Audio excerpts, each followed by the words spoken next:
Hi airgun enthusiasts, this is my Webley Rebel prepping rifle. It actually hasn't killed any animals yet, which I don't need to. It's only in the case if I've got to kill something to survive or defend myself. I have already done a few little mods on it to make it a little bit better, but I have come across one major fault with it at the moment. I might just give it a quick pump. Breech is already open, nothing in there. Well, I'll give it an extra pump. Right, bit silly, but I know it's not loaded. Sticking my finger over the end. That's a homemade bolt. Tried to rectify the problem, but right, I don't know if you can actually hear, but I'm losing air at the loading point. So I've got to.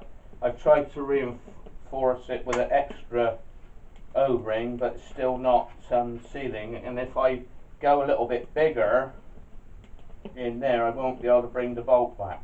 So I'll have to do the modification in there, which is no problem. So what I've done, I bought myself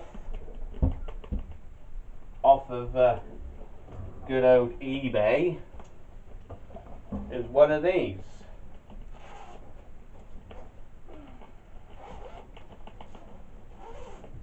And I reckon it is absolutely brilliant. I've had a few shots with it.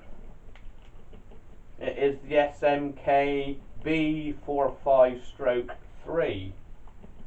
I had to do a little repair actually in the chamber to get it working, because it was dumping the air far too early.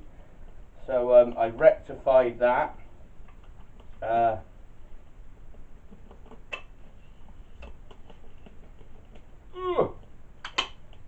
Hear that cock then? Now that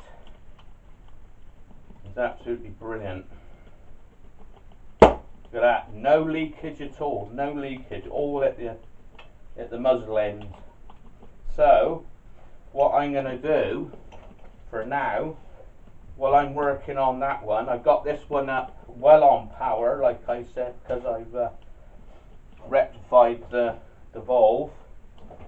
And what I love is actually the loading system. So you can preload your pellets up, then turn it. But there is a trick, because a lot of people say, oh, they jam. They only jam because it's the way you're turning it. I think if you turn it the opposite way and hold them down slightly, they don't jam. Yes, it's you think, oh, look, it looks a bit toyish, but honestly, the power this thing pumps out is pretty amazing. Right, so what I'm going to do is my little prepping thing, because I have got a bow and arrow, so there's a few bits for that. Right, and what I'm going to do, I shall be taking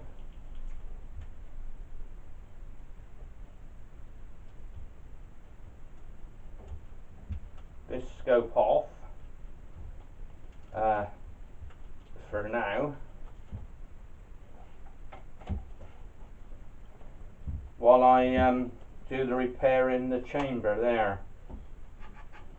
I shall have to strip it down obviously, and I'll probably make a sleeve up and fit a little sleeve in there, because really it wants to be bored out, but the only way you can bore it out is come in this way. And obviously if you make this bigger, then you've all got to change all that. So yeah, just to do it again. Nice action on here. Finger over the hole. Hear that? It was all this end. There's nothing, no pressure at that end at all. Yeah, it's a bit of a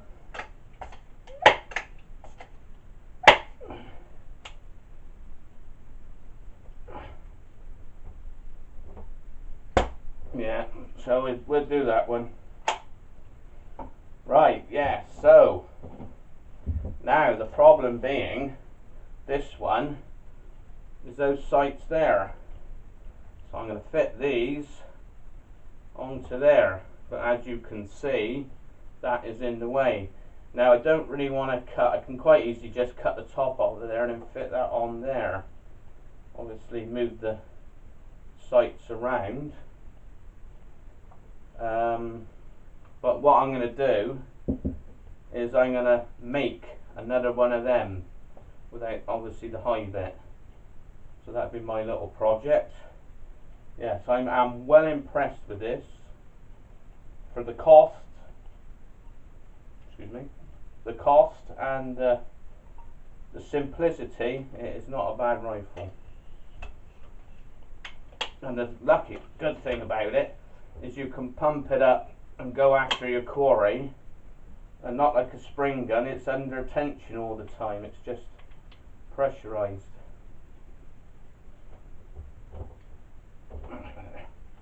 See that? All that end, none that end, perfect. That's only 2 pumps. Yes, well pleased with that. Right. And what I'll do is when I've actually made that, I'll give you a show and see how it groups. It groups pretty well, even with open sights, but when I've got them on, I'll do a little video on that. Right, yes, 2 good prepping rifles. Yes. Right, thanks for watching.